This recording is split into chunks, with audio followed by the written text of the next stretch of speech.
And I want to say a little more about that in a minute. But these are the challenges. And it is clear that they cannot be met unless we meet them together. And that they cannot be met to our benefit unless they are broadly beneficial. An interdependent world that is as unequal as ours is not sustainable. An interdependent world as unstable as ours is headed for rough waters. And an interdependent world that is unsustainable simply means that while the climate scientists can tell us that Australia is the first place to be being hit right now by the adverse effects of climate change, and that sub-Saharan Africa, which has done the very least to contribute to it, is going to be the next hardest hit, and that there are a lot of other poor countries that, for reasons of geography, like Haiti and Afghanistan, that are going to be hard hit. Eventually, it will engulf us all. Therefore, we have to find a way to go forward together. The other point I would like to make is finding a way to go forward together has to be about doing as well as talking.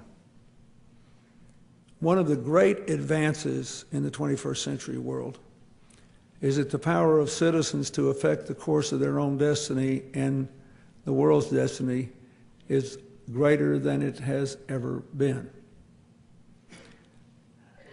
It's not an excuse for governments not to have good policies. It's not an excuse for businesses not to be farsighted and effective and productive. It's simply a recognition that if you have a system which seeks to get the strengths of a market economy and individual incentives and productivity, with the government rounding off the rough edges and giving people the tools so that everybody can participate, it will always be, by definition, an imperfect system. It's too complicated. It's changing too fast. There are always going to be gaps between where we are and where we want to be. And in the last 20 years, more than at any time in history, non-governmental groups have arisen to try to fill those gaps. The NGO movement has run wild in the world in the last 15 years. It's one of the greatest things that's happened. America has 1 million foundations and 355,000 religious groups doing this kind of community work around the corner and around the world. 50% of these foundations were organized in the last 12 years. Now, India has over 500,000 native Indian foundations, and that plus the ones from other countries make India, with 1 billion people, still the country with the highest per capita involvement of non-governmental groups in the world. They believe that they can change the world from the ground up. China has 400,000 registered non-governmental foundations, and probably almost that many not registered because they're afraid for political reasons they might not be permitted to flourish. Even in Russia now, we're finally getting over 150,000 of them. People struggling to establish unions of like-minded people to do things that address our common challenges. The second most densely invaded country in the world per capita by non-governmental groups is Haiti, where both Canada and the United States, and especially this part of Canada, have a rich set of ties.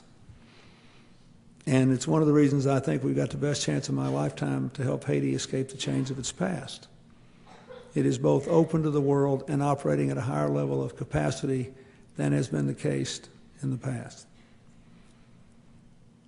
But when you have the ability to do something that is good, you have the moral responsibility to try to do it.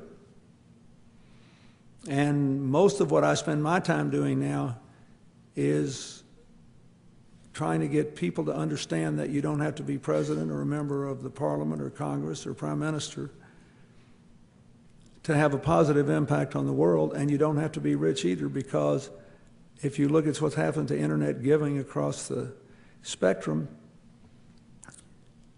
people, if a large number of people with a limited amount of money each agree that something is a problem, they can move the world. I just finished filling out a questionnaire on the airplane up here for something called the Dutch Postal Code Lottery. Now, they don't have lotteries in the Netherlands is a much more communitarian place in America. This might not fly at home. But individuals don't win the lottery in the Dutch postal code lottery. The postal codes do. So there's a prize every month, and everybody lives in the postal code that buys a ticket, splits the prize. And the more your neighbors that buy the ticket, the smaller your take is. Nobody gets to retire as a multimillionaire, but everybody gets a summer vacation. But the interesting thing is all of the profits are given in turn to non-governmental groups to work in the Netherlands, in Europe, and around the world. And they came to me wanting to participate in the climate change work that I was doing. So I was writing this questionnaire to thank them for helping me do the kinds of things we do in building retrofits, closing landfills in poor countries, doing clean public transit, everything you can think of. And I thought about this, these people are buying these little lottery tickets, and because so many of them buy it and so many of them share the benefits, they are moving lives half a world away, something they never could have done on their own, but with a communitarian attitude have found a way to do. I hope that sometime in my lifetime that the people who run an organization called Unitate win a Nobel Prize. After the Global Fund on AIDS, Tuberculosis, and Malaria was set up, a lot of us who worked in it realized that even that wasn't enough money to deal with those three diseases, much less all the other tropical diseases of the poor that are killing people like flies in the world. And so the former foreign minister of France, Philippe Douste-Blazy, and others got together with this idea that the French should have a modest airline tax. It's 1 or 2 euros on every plane ticket out of France, only international tickets. And that all this would go into this Unitate fund, and that fund would be used to buy medicine to treat the diseases of the poor. Eventually, 26 other countries kicked in some money. Some of them had their own voluntary airline taxes. Some of them just gave a little money. It turns out to be a massive amount of money. And I work with them because we buy pediatric AIDS medicines for them, for the little children who cannot absorb the adult antiretrovirals. And then we buy the so-called second-line AIDS medicine for the 10% of the people who have to have medicine to stay alive, for whom the first medicine no longer works. Now, because these people were paying 1 or 2 euros to get on an airplane, they gave me the market power through Unitate, our foundation, to take the price of pediatric AIDS medicine from $600 a person a year to $60 a year. 2/3 of all the people in the world who get this medicine now get it because of these contracts that we negotiated, just while people are flying around on airplanes.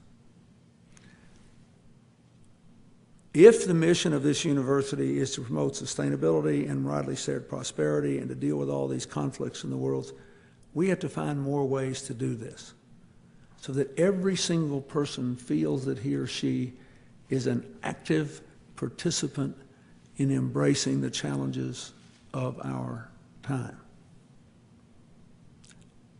It is incredibly empowering.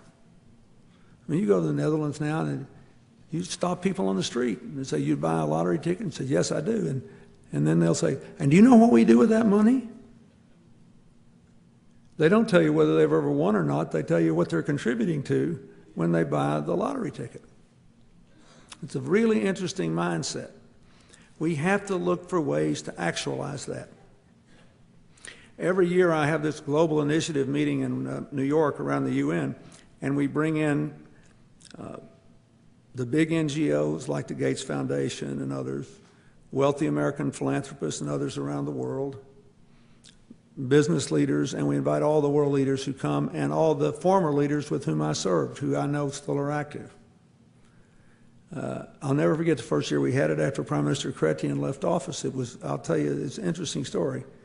He was quite at home in this format, and we don't let anybody give a speech. No speeches. except the Secretary General of the United Nations and the American President, if they come, can speak for up to 10 minutes, no more. And when there's an election on, I invite them both. Otherwise, no speeches. And everyone sits around in panels and they just talk about how to solve problems and who should do what. And then at the end, they make commitments.